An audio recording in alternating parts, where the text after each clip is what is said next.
Morning students, 8th class science में lesson number 2 आपका चला हुआ है जिसका नाम है जंतु और विकास। क्या नाम है बच्चों? जंतु और विकास। कि जंतुओं का डेवलपमेंट किस प्रकार होता है, कैसे होता है। तो ये हम कंप्लीट पहली वीडियो में कर चुके थे।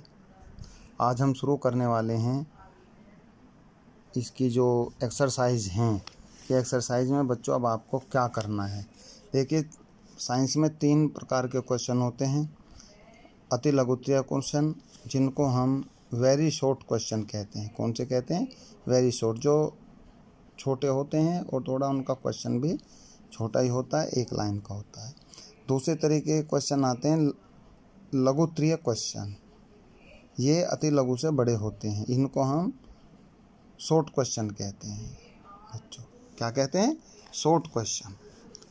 नंबर 3 पर आते हैं दीर्घ उत्तरीय प्रश्न अर्थात लॉन्ग क्वेश्चन। ये क्वेश्चन थोड़े बड़े होते हैं और क्लास में सर्च करके, अभ्यास में देख करके, सर्च करके इन क्वेश्चनों को आपको कंप्लीट करना है। देखिए, आपकी 8th क्लास है और 8th क्लास में हम ब्लैक बोर्ड का यूज़ करें या कैसा भी, ये आपके लिए ठीक नहीं है। आपको लेसन को पढ़ना होगा, वीडियो देखनी होंगी और पढ़ करके आप इन सभी का आंसर निकाल सकते हैं। तो हम शुरू करने वाले हैं। कुछ क्वेश्चनों का मैं आपको बता दूं कैसे आपको करना है। निषेचन क्रिया किसे कहते हैं? ये वेरी शॉर्ट क्वेश्चन है, वेरी शॉर्ट, जिसको हिंदी में अति लघुत्तरीय कहते हैं। निषेचन क्रिया किसे कहते हैं? तो इनका आंसर लगभग एक लाइन का होता है। मेल और फीमेल के बनने से, अर्थात मेल जो होते हैं, नर जननांग होते हैं जिनसे शुक्राणु निकलता है, मादा जननांग होते हैं जिनसे अंडाणु निकलता है, और दोनों का जो मिलना होता है, दोनों की संलयन क्रिया होती है, दोनों एक दूसरे से जब मिलते हैं तो इस क्रिया को हम निषेचन क्रिया कहते हैं। आप अपनी बुक से देख सकते हैं, आपको आसानी से मिल जाएगा। भ्रूण मादा के किस भाग में रहता है? मादा के जो है ये आप लिख सकते हैं यूट्रस में अर्थात गर्भाशय में रहता है। मेंढक कहाँ पाए जाते हैं? जल और थल दोनों में पाए जाते हैं। प्रजननशील शिशु किसे कहते हैं? ये आपने पढ़ा है। प्रजननशील शिशु किसे कहते हैं? यह आंसर आप इसमें से देख सकते हैं। आंतरिक निषेचन कैसे होता है? आंतरिक निषेचन जो शरीर के अंदर ही होता हो, उस निषेचन को अब आंतरिक निषेचन कहते हैं। मादा के किस जनन अंग में भ्रूण का रोपण होता है? मादा के किस जनन अंग में भ्रूण का रोपण होता है? तो ये अंडाशय है। अंडाशय से ये भ्रूण का रोपण, अंडाशय से अंडाणु ये निकलते हैं। अंडाणु और शुक्राणु मिलकर एम्ब्रियो का निर्माण करते हैं। एम्ब्रियो जो है एक तरीके जाइगोट का निर्माण करते हैं और ये एम्ब्रियो में परिवर्तित हो जाता है। तो ये सब गर्भाशय में होने वाले परिवर्तन। इससे आगे आता है लघुत्तरीय क्वेश्चन। लघुत्तरीय क्वेश्चन देखिए, जनन किसे कहते हैं? जनन की कितनी विधियां हैं से लेकर के, यह आपका क्वेश्चन नंबर 5। आंतरिक निषेचन तथा बाह्य निषेचन किसे कहते हैं? ये सभी आपको अपनी कॉपी पर करने होंगे। आंसर आपको सर्च करने होंगे अपनी बुक से, जबकि सभी आंसर ये आपको आसानी से मिल जाएंगे अगर आप इनको ढूंढते हैं। तो आगे आता है लॉन्ग क्वेश्चन, दीर्घ उत्तरीय क्वेश्चन। आंतरिक लॉन्ग क्वेश्चन में क्वेश्चन नंबर 1 है, अलैंगिक जनन के विस्तार को समझाइए। अलैंगिक जनन को इंग्लिश में एसेक्सुअल रिप्रोडक्शन कहा जाता है।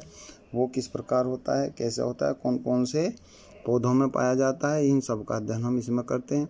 क्वेश्चन नंबर 2 है मेंढक के जीवन चक्र का चित्र सहित वर्णन। चित्र इसमें दे रखा है। टेडपोल लार्वा जो मेंढक का होता है वो इसमें दिया हुआ है, आप उसको वहाँ से याद कर सकते हैं, लिख सकते हैं। नर जननांगों को चित्र सहित समझाइए।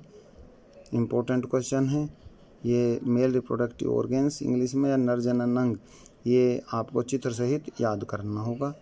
निषेचन की सविस्तार व्याख्या कीजिए। जो फर्टिलाइजेशन इंग्लिश में क्या बोलते हैं? फर्टिलाइजेशन, निषेचन क्रिया, ये आपको जो है बुक से करना पड़ेगा। मादा जननांग हो चित्र सहित समझाइए। तो नर जननांग हो या मादा जननांग हो, इनको आप अपने बुक से ही कंप्लीट कर सकते हैं, जिसमें चित्र का भी आपको प्रैक्टिस होनी चाहिए बनाने की, और वो कौन सा अंग कहाँ पर स्थित है चित्र से ही आप इसको समझ सकते हैं। नेक्स्ट क्वेश्चन आता है बच्चों वस्तुनिष्ठ क्वेश्चन। वस्तुनिष्ठ में हमेशा 4 ऑप्शन दिए होते हैं और उनमें से आपको एक पर टिक का निशान लगाना होता है सही का। जैसे फॉर एग्जांपल समझ सकते हैं, एक बच्चे में गुणसूत्र पाए जाते हैं, एक बच्चे में गुणसूत्र पाए जाते हैं। तो आप देख सकते हैं मनुष्य का जो बच्चा है उसमें कितने जोड़े पाए जाते हैं, जैसे 46 जोड़े, 40 जोड़े, 23 जोड़े, 20 जोड़े। इनमें जो भी आपको सही लगता हो, करेक्ट लगता हो, ट्रू लगता हो, उसमें आप अपना सही का चिन्ह लगा लेंगे। इस तरीके से मल्टीपल चॉइस के 3 क्वेश्चन हैं, कै खे गे, ये आपको अपने आप करने होंगे। और ऐसा नहीं है कि आप अपनी तरफ से लिखेंगे, सब कुछ बुक में दिया हुआ है। और बुक के इस लेसन के 2 पेज हैं 3, तो इनको आप 2 बार 3 बार भी पढ़ लेंगे तो इन क्वेश्चनों को सब आप आंख बंद करके कर सकते हैं, फिर कोई बड़ी बात नहीं है। क्वेश्चन नंबर 2 है, जनन का मुख्य भाग कहलाता है, चाहे उसमें लैंगिक जनन है, अलैंगिक जनन, निषेचन है, भ्रूण है। जनन का मुख्य भाग कहलाता है। जो सही है वो आप इसमें जो है टिक लगा सकते हैं, निशान लगा सकते हैं सही के सामने। मादा के भाग में नवजात शिशु रहता है। नेक्स्ट क्वेश्चन, कौन से भाग में रहता है? ये आप 4 ऑप्शन दिए हुए हैं, जो भी आपको सही लगता है उस पर आप सही का चिन्ह लगा दें। ये रिक्त स्थान है बच्चों। नेक्स्ट क्वेश्चन में, रिक्त स्थान में मेंढक की 3 अवस्थाएं होती हैं। कैसी अवस्थाएं होती हैं? 3 अवस्थाएं होती हैं, फर्स्ट, सेकंड, थर्ड। आप आराम से उनको देख करके लिख सकते हैं। जैसे टेडपोल लार्वा अवस्था है, अल्पवयस्क अवस्था है, वयस्क अवस्था है, मैच्योर। 3 अवस्थाएं मेंढक की पाई जाती हैं। नेक्स्ट क्वेश्चन, नर युग्मक और मादा युग्मक के संलयन द्वारा जनन को लैंगिक जनन कहते हैं। युग्मक के संलयन के द्वारा,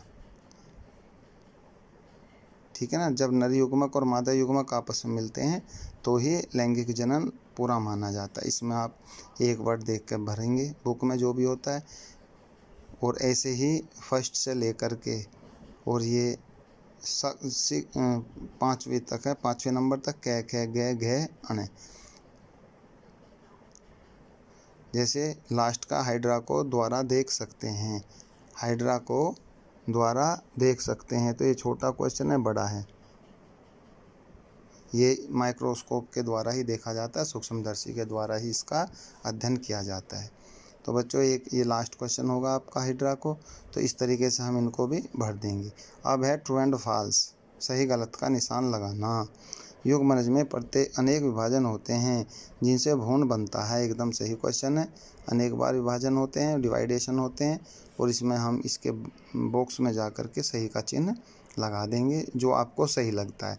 और जो इन क्वेश्चनों में गलत लगता है उस पर आप जो है गलत का चिन्ह लगाएंगे। जैसे हाइड्रा के मुकुलन से नए जीव का विकास होता है, तो ये अभी आप पढ़ रहे हैं और वीडियो में भी देख रहे हैं। हाइड्रा में जो मुकुलन की क्रिया होती है, इससे नए जीव का विकास हो जाता है। क्योंकि ये कथन सही है, स्टेटमेंट सही है, तो इसके बॉक्स में हम यहाँ सही का चिन्ह लगा देंगे। तो बच्चों, फिलिंग द ब्लैंक्स हों या मल्टीपल चॉइस हों, ट्रू फॉल्स हों, ये सब आपको अपने घर पर करने होंगे। और इन क्वेश्चनों को आप सही ढंग से समझें, करें, तभी ऑनलाइन पढ़ने का आपका फ़ायदा होने वाला है। बच्चों, पिछली वीडियो जो स्कूल के द्वारा आपके ग्रुप में डाली गई हैं, तो मैं कई दिन बाद भी अगर देखता हूं तो जितने बच्चे हमने ग्रुप में जोड़ रखे हैं, देखिए उतने भी नहीं देख पाते। ऐसा मत करिए। बहुत टाइम निकाल करके कई टीचर आपकी वीडियो बना करके और आपके पास पहुंचाने का प्रयास किया जा रहा है। आप उन चीज़ों को समझें, मेहनत करें और पूरी मेहनत और लगन के साथ आप जो है अपनी तैयारी में लगे रहें। और ये जो क्वेश्चन जब आप लिखेंगे या एक्सरसाइज जब लिखेंगे, चाहे कोई भी सब्जेक्ट हो, उसको आप साथ साथ याद करने की कोशिश करें। फिर भी कोई प्रॉब्लम आती है तो आप स्कूल में फ़ोन कर सकते हैं।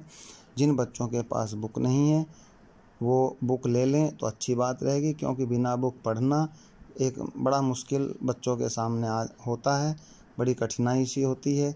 इसलिए बार बार मैं जो है बुक्स के लिए आपको कह रहा हूँ कि जब तक आपकी बुक्स नहीं होंगी तब तक आप जो है वीडियो देख करके भी नहीं पढ़ सकते।